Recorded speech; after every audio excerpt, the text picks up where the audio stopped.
Welcome to Mouhas diary my channel.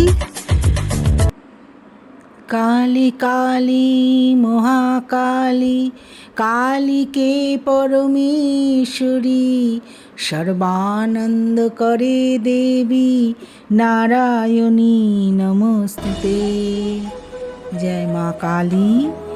এই 2026-এর এই আষাঢ় অমাবস্যা, আষাঢ়ী অমাবস্যা আসছে 13 নাকি 14ই জুলাই। কবে অমাবস্যা সঠিক তোমরা একটু জেনে নাও বন্ধুরা। আমি এই জন্যে এই অমাবস্যার কিছু কথা জানানোর জন্যেই আজকে ভিডিওটা নিয়ে এসেছি। তোমরা এই অমাবস্যার কথাটা যেন পুরোটাই শোনো, তাতে আমি বলবো যে এই অমাবস্যায় তোমরা কি ফল খাবে কি খাবে না সেইটা জানিয়ে দেব, তাতে তোমাদের শুভ হবে। এই আষাঢ়ী অমাবস্যা, এই অমাবস্যাতে পূর্বপুরুষদের তর্পণ করা হয় এবং স্নান ও দান করা হয়। হারিণী অমাবস্যাও এই পিতৃ পুজোর মাধ্যমে কিভাবে পূর্বপুরুষদের আশীর্বাদ এবং বাড়িতে সুখ সমৃদ্ধি পাওয়া যায় সেই নিয়েই আজকে তোমাদের এই অমাবস্যার কথা কিছু বলবো বন্ধুরা। কখন লাগছে অমাবস্যা, কবে লাগছে, তোমাদের ভালো লাগলে তোমরা একটু চ্যানেলটা আমার সাবস্ক্রাইব করো বন্ধুরা, আর মায়ের নাম করে একটু অমাবস্যার কথা প্রচার করো। আষাঢ় অমাবস্যা ভারতের বিভিন্ন প্রান্তে হলহরিণী অমাবস্যা নামেও পরিচিত। এই দিন পূর্বপুরুষদের তর্পণ দেয়া হয়। স্নান করা এবং দান করার একটা পরম্পরা হিন্দু ধর্মে যুগের পর যুগ ধরে চলে আসছে। এবার আষাঢ় অমাবস্যার তারিখ নিয়েও মানুষের মধ্যে একটু বিভ্রান্তি দেখা দিয়েছে, সেটা নিয়েই বলবো। 13 না 14 তারিখ অমাবস্যা পালিত হচ্ছে।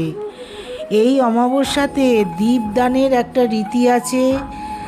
তোমরা অবশ্যই দীপদান করবে, প্রদীপ জ্বালিয়ে দীপদান করবে।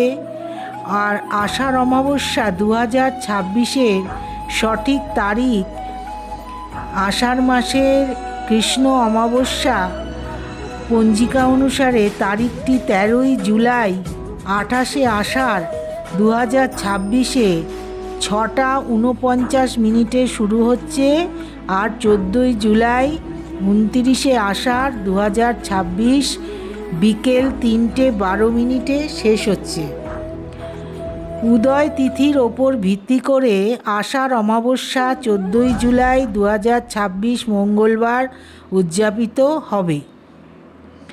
যেহেতু সোমবার সন্ধেবেলায় লাগছে, সেই জন্যে বাবা বিশ্বনাথের মহাদেবের পুজো অনেকে করেন।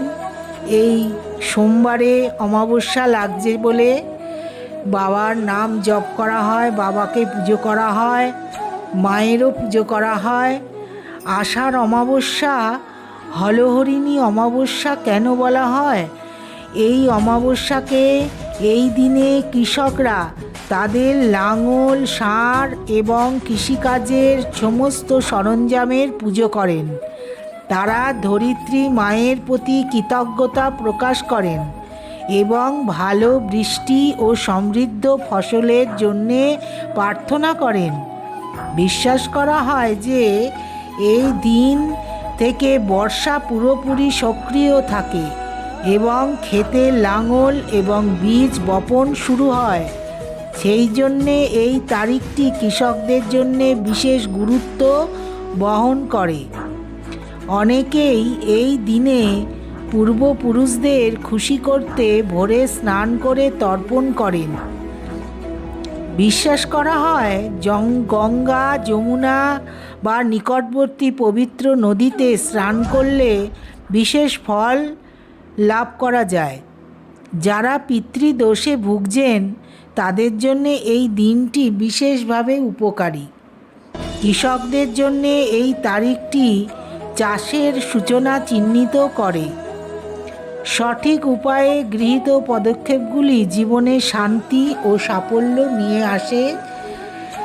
আর ভগবানের ওপর বিশ্বাস এই এতে। বন্ধুরা, তোমাদের আমি যে বললাম যে কি ফল তোমরা খাবে কি খাবে না সেইটা তোমরা জেনে নাও। এই দিন তোমরা লাউ আর পুঁই শাক একদম খাবে না।